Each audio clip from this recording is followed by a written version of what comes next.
ओम शांति। आज दिनांक 27 अप्रैल 2022। बाबा ने महावाक्य में हम बच्चों को जो वरदान दिया, वरदान का मनन कर उसका स्वरूप बनेंगे। बाबा वरदान में बोले, बाप द्वारा मिले हुए वरदानों को समय पर कार्य में लगाकर फलीभूत बनाने वाले वरदानी मूर्त भव। आज बाबा हम बच्चों को वरदानी मूर्त भव का वरदान दे रहे हैं। वरदान में बाबा कह रहे हैं, बाप द्वारा मिले हुए वरदानों को समय पर कार्य में लगाकर फलीभूत बनाने वाले वरदानी मूर्त भव। डिटेल में बाबा बोले, बाप दादा द्वारा जो भी वरदान मिलते हैं उन्हें समय पर कार्य में लगाओ तो वरदान कायम रहेंगे। वरदान के बीज को फलदायक बनाने के लिए उसे बार बार स्मृति का पानी दो। वरदान के स्वरूप में स्थित होने की धूप दो। अर्थात आज बाबा हम बच्चों को बाबा द्वारा दिए गए वरदानों को फलीभूत अर्थात उनका यूज करने की श्रीमत दे रहे हैं। बाबा कह रहे हैं कि जो मैं तुम बच्चों को वरदान देता हूँ उन वरदानों का प्रयोग करो। जैसी परिस्थिति आती है, जैसा समय आता है, उस समय पर उस वरदान का यूज करो जिस वरदान की आवश्यकता हो। तो तुम बच्चे जितना जितना अभ्यास करोगे, अनुभवी मूर्त बनोगे, उतने उतने वरदान फलीभूत होकर तुम्हारे कार्य में सहायता करेंगे, सहयोगी बनेंगे और तुम वरदानी मूर्त बन जाएंगे।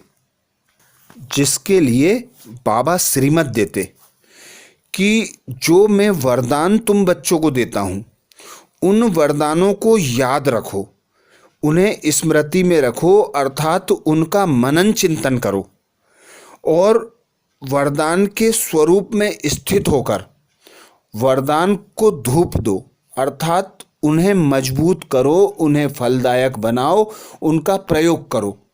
उनका जितना जितना तुम प्रयोग करोगे उतने उतने वरदानी मूर्त बन जाओगे। आगे बाबा बोले, तो एक वरदान अनेक वरदानों को साथ लाएगा और फलस्वरूप वरदानी मूर्त बन जाएंगे। जितना वरदानों को समय पर कार्य में लगाएंगे उतना वरदान और श्रेष्ठ स्वरूप दिखाता रहेगा। अर्थात हम देखते हैं कोई भी कार्य करने के लिए यदि हम पहली बार कार्य को करते हैं तो उस कार्य को करने में हमें कठिनाई होती है, और जो कार्य हम रोज करते हैं, निरंतर करते हैं, वह हम आसानी से सहज विधि से कर लेते हैं। जैसे कोई क्रिकेट का खिलाड़ी होता है, जितनी प्रैक्टिस करता है उतना उसके खेल में निखार आता है।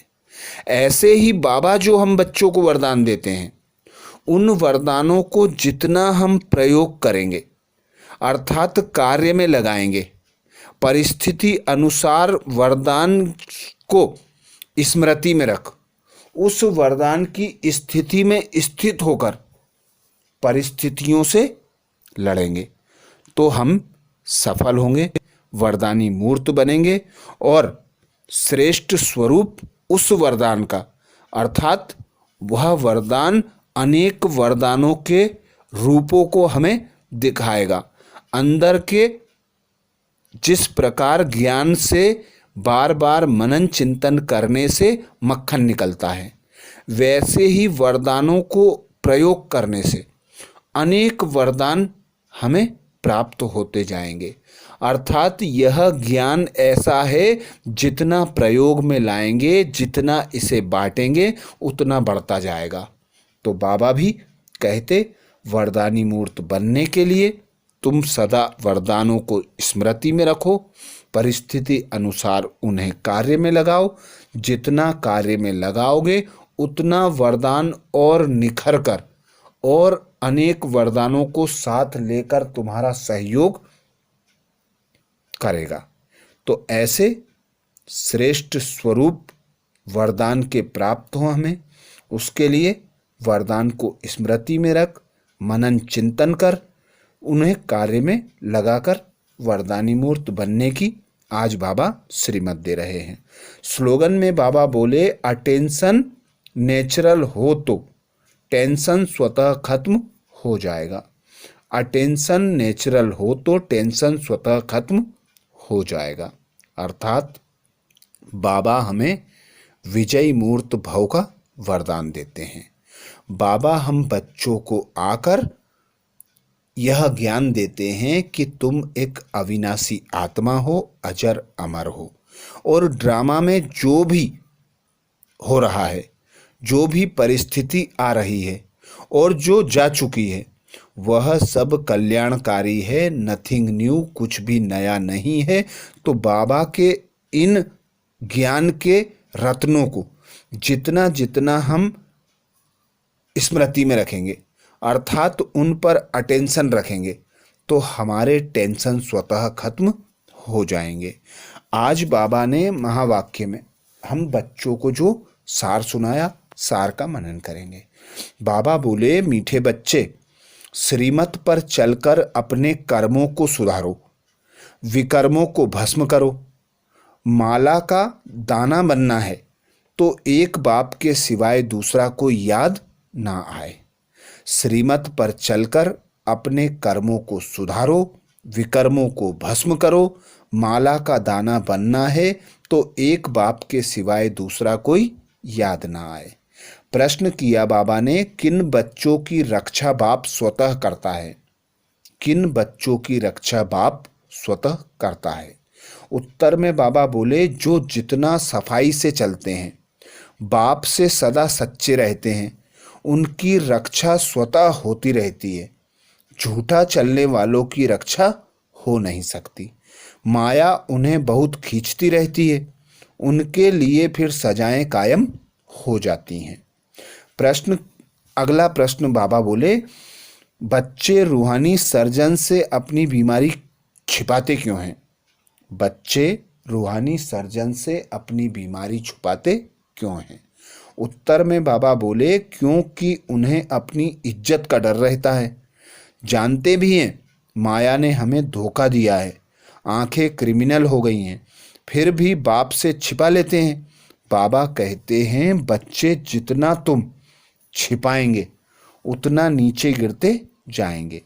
माया खा लेगी, फिर पढ़ाई छूट जाएगी। इसलिए बहुत बहुत खबरदार रहना है। मनमत व आसुरी मत पर नहीं चलना है। आज धारणा के लिए बाबा बोले, पहला पॉइंट, बाप समान नम्रता का गुण धारण करना है। किसी को भी कांटा नहीं चुभाना है, फूल बन खुशबू देनी है। बाप समान नम्रता का गुण धारण करना है, किसी को भी कांटा नहीं चुभाना है, फूल बन खुशबू देनी है। दूसरा पॉइंट बाबा बोले, सच्चाई का गुण धारण कर सर्जन से कोई भी बात छिपानी नहीं है। पढ़ाई किसी भी हालत में नहीं छोड़नी है, आज्ञाकारी बनना है। सच्चाई का गुण धारण कर सर्जन से कोई भी बात छिपानी नहीं है, पढ़ाई किसी भी हालत में नहीं छोड़नी है, आज्ञाकारी बनना है। तो ये थे बाबा के महावाक्य। अच्छा, ओम शांति।